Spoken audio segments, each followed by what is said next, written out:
വയനാട് മേപ്പാടി പഞ്ചായത്തിൽ പ്രതിഷേധവുമായി ചൂരൽമല ദുരന്തബാധിതർക്കുള്ള തൊഴിൽ സംരംഭവുമായി ബന്ധപ്പെട്ട മൈക്രോ പ്ലാനിൽ അപാകത ആരോപിച്ചാണ് പ്രതിഷേധം. മൈക്രോ പ്ലാൻ ലിസ്റ്റിൽ അനർഹർ ഉൾപ്പെട്ടു എന്നാണ് ആരോപണം. ഫൈസൽ നെടുമ്പാല വിവരങ്ങളുമായി ചേരുന്നു. ഫൈസൽ, എന്താണ് ഈ പദ്ധതി?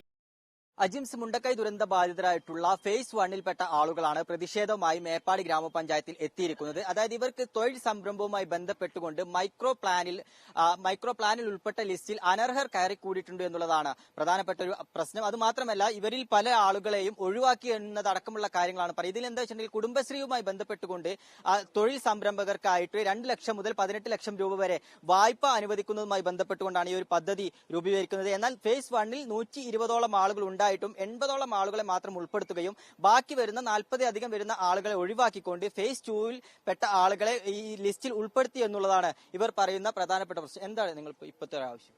ഇപ്പോഴത്തെ ആവശ്യം എന്ന് പറഞ്ഞാൽ പഞ്ചായത്ത് ബോർഡ് എടുത്ത തീരുമാനം മാറ്റുക. എന്നിട്ട് ഫേസ് 1ലുള്ള ആളുകളുണ്ട്, ഫുള്ളായിട്ട് വാഷ് ഔട്ട് ആയിട്ടുള്ള ആളുകളാണ്, അവർക്ക് കൊടുക്കട്ടെ. ഇനിയിപ്പോ അവർക്ക് കൊടുക്കാൻ എന്തെങ്കിലും പ്രയാസം ഉണ്ടെങ്കിൽ എല്ലാവർക്കും ഒരുമിച്ച് ആവുന്ന സമയത്ത് കൊടുക്കട്ടെ. ഇത് കുറച്ച് ആളുകൾക്ക് കൊടുത്തിട്ട് കുറച്ച് ആളുകൾക്ക് കൊടുക്കാത്തൊരവസ്ഥയിൽ വരിക. 49 ആളുകൾക്ക് കൊടുത്തു എന്ന് പറഞ്ഞു. ഈ 49 ആളുകളും അതിൽ അർഹരാണോ എന്നുള്ളത് ഈ പഞ്ചായത്ത് ഭരണസമിതി നോക്കേണ്ടത്. പഞ്ചായത്ത് ഭരണസമിതി പറയുന്നത് ഞങ്ങൾക്ക് ഇതിനെ കുറിച്ച് റോളും ഇല്ലാന്ന്. എന്നാൽ ഈ മെമ്പർമാരവിടെ പോയി? ഈ മെമ്പർമാർ അടക്കം ഇതിനകത്തുണ്ട്, ഫേസ് 2ലുള്ള മെമ്പർ അടക്കം ഇതിനകത്തുണ്ട്. ഇവരൊക്കെ സാമ്പത്തിക സ്രോതസ് എന്താണെന്ന് അന്വേഷിച്ചു കഴിഞ്ഞാൽ ഇതിനകത്തുള്ള അഴിമതി എന്താണെന്നുള്ളത് കൃത്യമായിട്ട് അറിയും. ഈ ഫേസ് 1ൽപ്പെട്ട ബാക്കിയുള്ള 40 ആളുകൾ ഒഴിവാക്കാൻ എന്തെങ്കിലും കാരണം പറഞ്ഞു? 43 ആളുകളെ ഒഴിവാക്കാനുണ്ടായ കാരണം വല്ല ബോർഡ് തീരുമാനം? ഇവിടെ പക്ക രാഷ്ട്രീയമാണ് കളിക്കുന്നത്. അതായത് ഇവര് പറഞ്ഞത് ജില്ലാ മിഷൻ വന്നത് പഞ്ചായത്തിലേക്ക് വന്നത് 140 ചില്ലാനും ആളുകളെ ലിസ്റ്റാണ് അവിടുന്ന് വന്നിട്ടുള്ളത്. അതിൽ നിന്നും ഈ ഫണ്ട് കുറവായതുകൊണ്ട് 81 ആളെ ഈ പഞ്ചായത്ത് ഭരണസമിതിയോട് തെരഞ്ഞെടുക്കാൻ പറഞ്ഞു. അപ്പോ ഞങ്ങൾ പറഞ്ഞാൽ ശരിക്കും ദുരന്തത്തിൽ വീടും കിടപ്പാടെല്ലാം നഷ്ടപ്പെട്ട ദുരന്ത ബാധിതര ഫേസ് 1 വരുടെ കാറ്റഗറി പെട്ടവരാ ഞങ്ങൾക്ക് അങ്ങനെ ഒരു കാർഡും അനുവദിച്ചു തന്നിട്ടുണ്ട് സർക്കാർ. ഈ 81 ആളില് ഇവർ ചെയ്തിട്ട് 81 ആൾക്ക് കൊടുക്കുകയാണെങ്കിൽ 81 കുടുംബത്തിന് ഇവർക്ക് കൊടുത്ത് സഹായിക്കാൻ കഴിയുമായിരുന്നു. പക്ഷെ ഇവർ ചെയ്തത് എന്താ വെച്ചാൽ 81 ആള് പറഞ്ഞ ഒരു കുടുംബത്തിന് തന്നെ 2-3 ആളെ ഇവർ ടിക്ക് ചെയ്ത് കൊടുത്തുക. ഈ പഞ്ചായത്തിലെ ഭരണസമിതി ഇവിടുത്തെ മെമ്പർമാർക്ക് അതിൽ പൂർണ്ണ റോളുണ്ട്. ഇതിന്റെ ഫുള്ള് ഉത്തരവാദിത്തം ഇവിടുത്തെ മെമ്പർമാർക്കാണ്. ഇതില് ഈ 81 ആളെ മാർക്ക് ചെയ്തതിൽ ഒരു കുടുംബത്തിൽ 2-3 ആളെ കൊടുത്തിട്ട് 18 ലക്ഷം രൂപ വരെ അനുവദിച്ചിട്ടുണ്ട്. എന്നാൽ ഞങ്ങളും ഇതേ ദുരന്തത്തിൽ പെട്ട ആളുകളല്ല ഞങ്ങളും ഇന്ന് ചൂരമല എസ്റ്റേറ്റിൽ പണിയെടുക്കുന്ന ആളുകളാ. 18-20 കിലോമീറ്റർ വാഹനത്തിൽ പോയിട്ട് വേണം ഞങ്ങൾ തൊഴിലെടുത്ത് ജീവിക്കുക. അപ്പൊ ഞങ്ങൾക്ക് ഈ കാലാകാലം ഇത് മതി. ഞങ്ങൾ കിടപ്പാടം വരെ എല്ലാം നഷ്ടപ്പെട്ടവരല്ലേ ഞങ്ങൾക്കും വേണ്ട മുന്നോട്ടൊരു ജീവിതം. അപ്പൊ ഞങ്ങൾ ഈ മൈക്രോ പ്ലാനിൽ ഞങ്ങളെ ഉൾപ്പെടുത്തുന്നു വളരെയധികം പ്രതീക്ഷിച്ചു. ഞങ്ങളെ ഉപജീവന മാർഗ്ഗം ഇനി മുന്നോട്ട് എന്തെങ്കിലും സംരംഭം തുടങ്ങി ഞങ്ങൾ ജീവിച്ച് പോവാന്ന് വിചാരിച്ചു. പക്ഷെ ഈ 81 ആളെ തെരഞ്ഞെടുത്തതിൽ ഞങ്ങളെ പുറന്തള്ളിയത് ഇതിന്റെ പൂർണ്ണ ഉത്തരവാദിത്തം ഈ മേപ്പാടി ഗ്രാമപഞ്ചായത്തിനാണ്, ഇവിടുത്തെ ഭരണസമിതിക്കാണ്. ഇതിലെ മെമ്പർമാരാണ് ഇതിൽ കളിച്ചിട്ടുള്ളത്. ഈ ഒറ്റ കാര്യം മാത്രം ഞങ്ങൾ പറഞ്ഞിട്ടുള്ളത്, ഇവര് പറഞ്ഞിട്ടുള്ളത് ഇവര് സ്റ്റാൻഡിംഗ് കമ്മിറ്റി ചെയർപേഴ്സൺ ജില്ലാ മിഷനിലേക്ക് വിളിച്ചു പറഞ്ഞിട്ടുണ്ട്, ഇത് സ്റ്റോപ്പ് ചെയ്യണം. കൊടുക്കുകയാണെങ്കിൽ നിങ്ങൾ മുഴുവൻ 100 ചില്ലാനും ദുരന്ത ബാധിത ഫേസ് 1ൽ വന്നിട്ടുള്ള മുഴുവൻ ആളുകൾക്കും കൊടുക്കാനുള്ള ഫണ്ട് ഉണ്ടെങ്കിൽ മാത്രം കൊടുത്താൽ മതി, അല്ലെങ്കിൽ നിർത്തിവെക്കണം. പറഞ്ഞ ഒരു മെയിൽ പഞ്ചായത്തിലേക്ക് അയക്കണം പറഞ്ഞിട്ട് ആ മെയിലിന് വേണ്ടി ഞങ്ങൾ വെയിറ്റ് ചെയ്യും. അവിടെ ആ മെയിൽ കിട്ടിയിട്ടേ ഞങ്ങൾ ഇവിടുത്തെ പോകുള്ളൂ. അതല്ലെങ്കിൽ ഈ മേപ്പാടി പഞ്ചായത്ത് പക്ക രാഷ്ട്രീയമാണ് കളിക്കണേ. ലീഗും ഈ ലിസ്റ്റിൽപ്പെട്ട ഈ 81 ആൾക്കാരുടെ ലിസ്റ്റിൽപ്പെട്ട ലീഗും കോൺഗ്രസുകാരാണ് മൊത്തം ഇതിലുള്ളത്.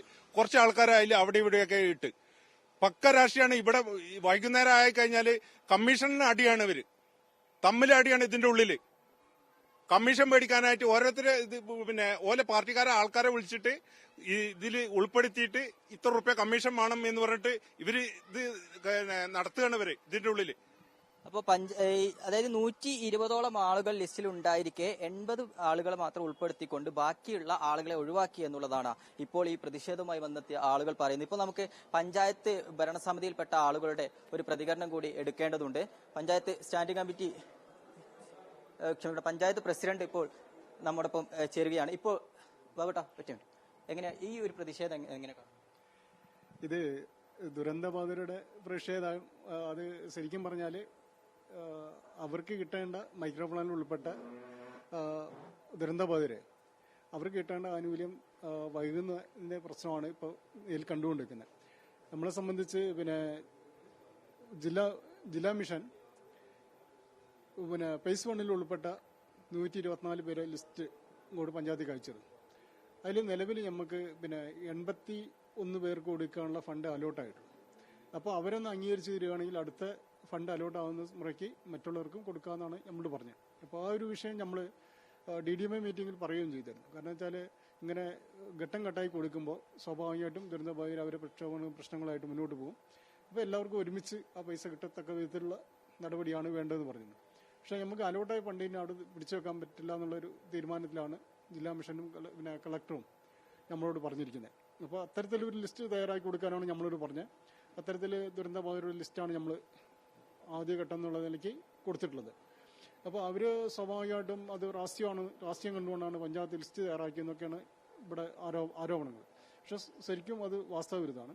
ഇവിടെ ഇപ്പോൾ കുറച്ച് നേരത്തെ പിന്നെ നമ്മളിവിടെ പഞ്ചായത്ത് UDF ഭരിക്കുന്ന പഞ്ചായത്താണ്. എന്നാലും ജനതാദളിൻ്റെ ഒരു ദുരന്തബാധിതർ ഇവിടെ വന്നിട്ട് പറഞ്ഞു ഞാനോ ലിസ്റ്റ് ഉണ്ട്, അപ്പോൾ നിങ്ങൾ ചെയ്ത് പെർഫെക്റ്റ് ആയിട്ടാണ് കാര്യങ്ങൾ ചെയ്യുന്നുള്ള. പക്ഷേ നമ്മളെപ്പോഴും ദുരന്തബാധിതരോടൊപ്പമാണ്.